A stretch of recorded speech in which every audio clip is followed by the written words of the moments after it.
South Africans are still reeling from Friday's wave of demonstrations across the country.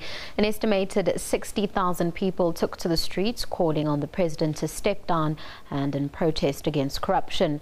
Tensions boiled over in some areas, with major flashpoints being outside the ANC headquarters and the Gupta family home in Johannesburg, Durban in Kwazulu-Natal and Seshego in Limpopo. Our mobile journalist Njanji Chauke joined the procession from Church Square to the Union Buildings in Pretoria. Daybreak at Church Square. Eerily quiet, with just a few people returning home after a long night at work. I think maybe it can be much better. Maybe things can change, you know.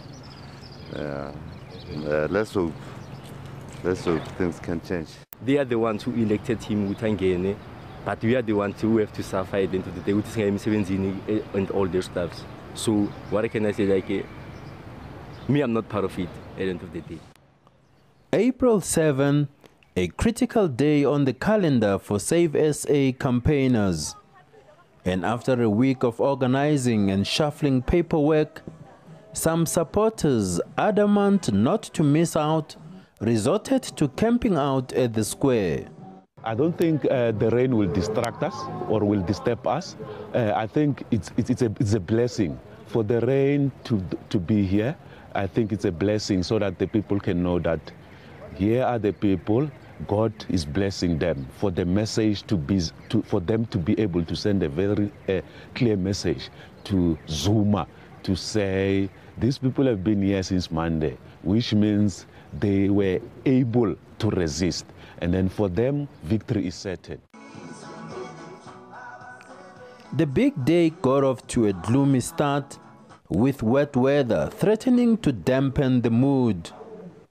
Look, I hope that a little bit of drizzle will not deter people. Jacob Zuma's bigger than a little bit of discomfort that might be caused by the rain. There's a very strong popular mood for the march this morning. We hope that people will come in their thousands. We appeal to people to come in their thousands. This could be a very important day in the history of South Africa. Hopefully we will look back on this as a day when South Africans rallied in their thousands. But it was not to be. As the sky started to clear, Save SA supporters began carbo loading for the long walk to the seat of power, and soon the mood began to lift. And by 10 o'clock, Church Square was teeming with anti-Zuma supporters. Young, old and disabled converged on the square, determined to make their voices heard.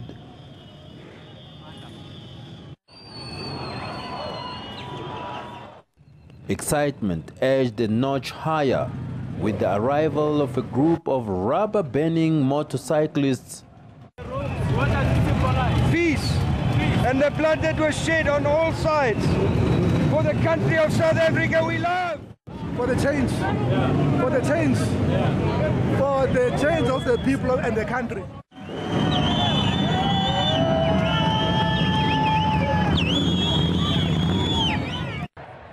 Sean van der Merwe from the Poor People's Movement was there to highlight the plight of the poor. It is our national duty and our civic duty to be here today. I personally have come through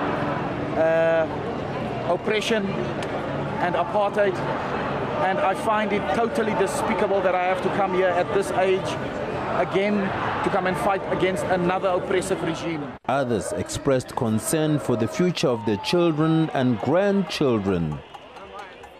For my grandchildren, it's very important. You know, the country has been going through a lot. And as a grandmother, I also feel it is time. Zuma needs to step down. Our country is bleeding, our country is dying. That's the reason why I am here today.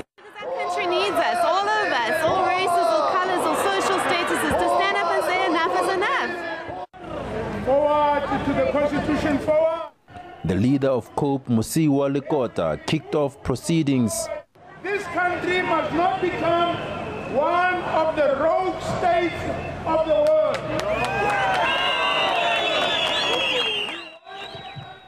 Police maintained a strong presence, and with that, the demonstrators embarked on the 3.1-kilometer walk to the union buildings, bringing the Pretoria CBD to a standstill. And once at the lawns of the union buildings,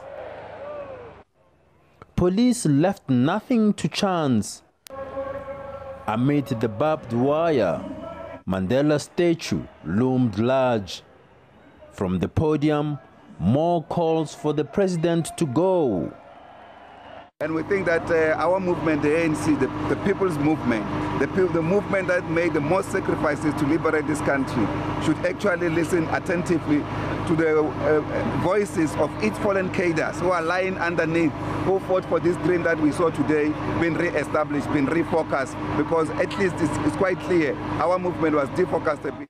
This must only be a beginning, not one day thing. We think that Zuma will listen to us. We need to push him all the years to come until he and the crooks that are supporting him can go with him. For now, all eyes will be on yet another protest march scheduled for Wednesday. It's been organized by opposition parties. Njanji Chauke, SABC News, Pretoria.